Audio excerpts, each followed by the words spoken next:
I'm going to be provocative. I'm going to sum some things up, so get ready. Just Velcro your butts to your chairs out there, professors. Here comes another professor with a bone to pick. I don't think you're getting it yet. I've been at this now for over 25 years. Our findings are unequivocal, but you're not listening. You're trapped in your old ways of thinking, which I would put this way. You're all realists. At least that's what you call yourself, realists. It means the reason the Cuban Missile Crisis came out the way that it did, that is to say with the Russians pulling the missiles out of Cuba and the Americans declaring victory, victory in quotes, I'll put it. Russians go home, Kennedy's a hero. You say that the reason that happened is that the Americans had a 17-1 lead in deliverable nuclear weapons. Second reason is, obviously, the U.S. has super superiority in the Caribbean, and that's where we live. There's no way they can compete. So they're way behind in nuclear weapons. They're way behind in conventional warfare capability in the region where the event actually occurred.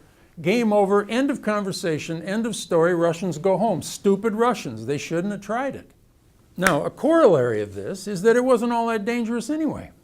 Khrushchev will only take it so far. He's not an idiot. He'll only take it so far and then he'll leave. People who understand the missile crisis, I think, understand it pretty much the way they understand the Second World War, the Napoleonic Wars, or the Peloponnesian Wars. It's all about numbers. It's stuff you can count, stuff you can weigh, stuff you can sort of touch. Bullets, tanks, positions, airplanes, bombs, ships, that stuff. Move it around, you count it up. If the balance of power, the holy concept, the balance of power is one way or the other, that's the determining factor. I'll start with Kennedy. You don't understand anything about Kennedy's motivation. For Kennedy was deathly afraid of getting into a war. Now, you say, well, maybe he did, maybe he didn't. I mean, that's ridiculous. Why would anybody be afraid of getting into a war when he's got that kind of an advantage? That is old thinking, because John F. Kennedy was the first president to actually understand that nuclear weapons are not weapons. Nuclear weapons together, Russian and American nuclear weapons, is a doomsday machine. One goes off, 5 go off, 1,000 go off, 10,000 go off, end of world. That's what was going on in his brain. Lo and behold, that's what was going on in Khrushchev's brain. Listening to people talk about their deepest fears, their deepest thoughts during the missile crisis, and I mean the leadership. I'm talking about the Cubans, the Russians, and the Americans. We talked to them all. All of them, on the U.S. side, from your point of view, should have been confident. They were at least as afraid of what might happen as Khrushchev was.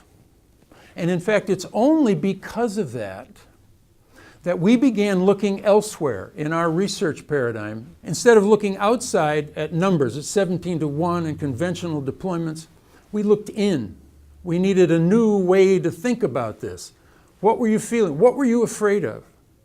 And then we went to the Russians and asked, what were you afraid of? Guess what? They were afraid of the same thing, exactly the same thing. What was it? The fear of things getting out of control.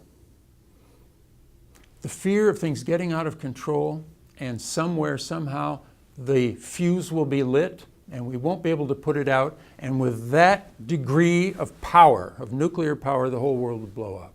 You only get that, though, if you talk to people, if you listen to people. And the way that we talk about it is you have to empathize with the adversary. Am I really in the shoes of the other? This, I think, colleagues, this is why the missile crisis ended when it did and the way that it did.